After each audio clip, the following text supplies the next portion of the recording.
The stakes couldn't be any higher, as I said earlier, in the world in which we live. There are extreme elements that use religion to achieve objectives. He was talking, of course, about extreme elements using religion in Iraq. But an hour later, Mr. Bush posed with officials from the Southern Baptist Convention. It is described as the largest, most influential evangelical denomination in a new book by the former number 2 man in Bush's Office of Faith-Based Initiatives. The book, Tempting Faith, not out until Monday. But in our third story tonight, a Countdown exclusive, we've obtained a copy, and it is a devastating work. Author David Quo's conservative Christian credentials are impeccable, his resume sprinkled with names like Bennett and Ashcroft. Now, as the Foley cover-up has many evangelical Christians wondering whether the GOP is really in sync with their values, Tempting Faith provides the answer. No way. Quo citing one example after another of a White House that repeatedly uses evangelical Christians for their votes while consistently giving them nothing in return. A White House which routinely speaks of the nation's most famous evangelical leaders behind their backs with contempt and derision.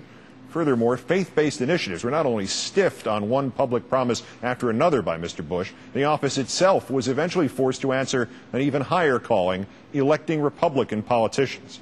Quo's bottom line, the Bush White House is playing millions of American Christians for suckers. According to Quo, Karl Rove's office referred to evangelical leaders as the nuts. Quo says national Christian leaders received hugs and smiles in person and then were dismissed behind their backs and described as ridiculous, out of control, and just plain goofy. So how does the Bush White House keep the nuts turning out at the polls? One way, regular conference calls with groups led by Pat Robertson, James Dobson, Ted Haggard, and radio hosts like Michael Reagan. Quo says participants were asked to talk to their people about whatever issue was pending. Advice was solicited, but that advice rarely went much further than the conference call. The true purpose of these calls was to keep prominent social conservatives and their groups or audiences happy. Let's pray together. They did get some things from the Bush White House, like the National Day of Prayer, another one of the eye-rolling Christian events, Quo says, and passes to be in the crowd greeting the president when he arrived on Air Force One, or tickets for a speech he was giving in their hometown. Little trinkets like cufflinks or pens or pads of paper were passed out like business cards. Christian leaders could give them to their congregations or donors or friends to show just how influential they were. Making politically active Christians personally happy meant having to worry far less about the Christian political agenda. When cufflinks were not enough, the White House played the Jesus card, reminding Christian leaders that, quote, they knew the president's faith and begging for patience. And the Office of Faith-Based Initiatives? According to Quo, White House staff didn't want to have anything to do with the faith-based initiative because they didn't understand it any more than did congressional Republicans. They didn't lie awake at night trying to kill it. They simply didn't care. Quo relates one faith-based promise after another, billions of dollars in funding and tax credits, going unfulfilled year after promise after year. He recounts one specific funding exchange with Mr. Bush. Bush, $8 billion in new dollars? Quo, no, sir, $8 billion in existing dollars for which groups will find it technically easier to apply. But faith-based groups have been getting that money for years. Bush, $8 billion. That's what we'll tell them. $8 billion in new funds for faith-based groups. Why bother lying? Quo says the faith-based initiative had the potential to successfully evangelize more voters than any other. According to Quo, the office spent much of its time on two missions. One, trying and failing to prove Mr. Bush's claim of regulatory bias against religious charities hiring who they wanted.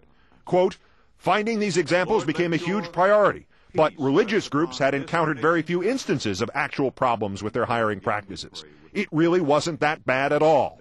Another mission, lobbying the president to make good on his own promises. How? Quo says they tried to prove their political value by turning the once bipartisan faith-based initiatives into a political operation. It wasn't just discrimination against non-Christian charities. One official who rated grant applications told Quo, when I saw one of those non-Christian groups in the set I was reviewing, I just stopped looking at them and gave them a 0. A lot of us did. The office was also, literally, a taxpayer-funded part of the Republican campaign machinery. In 2002, Quo says, the office decided to hold roundtable events for threatened incumbents with faith and community leaders, using the aura of our White House power to get a diverse group of faith and community leaders to a nonpartisan event discussing how best to help poor people in their area. White House Political Affairs Director Ken Mellman, quote, loved the idea and gave us our marching orders. There were 20 targets, including Saxby Chambliss in Georgia and John Shimkus in Illinois. Mellman devised a cover-up for the operation. He told Quo, it can't come from the campaigns. That would make it look too political. It needs to come from the congressional offices. We'll take care of that by having our guys call the office to request the visit. Quo explains, this approach inoculated us against accusations that we were using religion and religious leaders to promote specific candidates. Those roundtables were a hit. Republicans won 19 out of those 20 races. 76% of religious conservatives voted for Chambliss over the decorated war hero Max Cleland.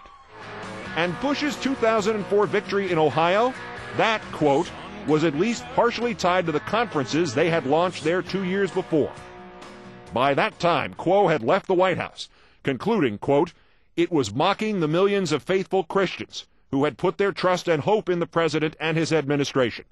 Bush knew his so-called compassion agenda was languishing and had no problem with that.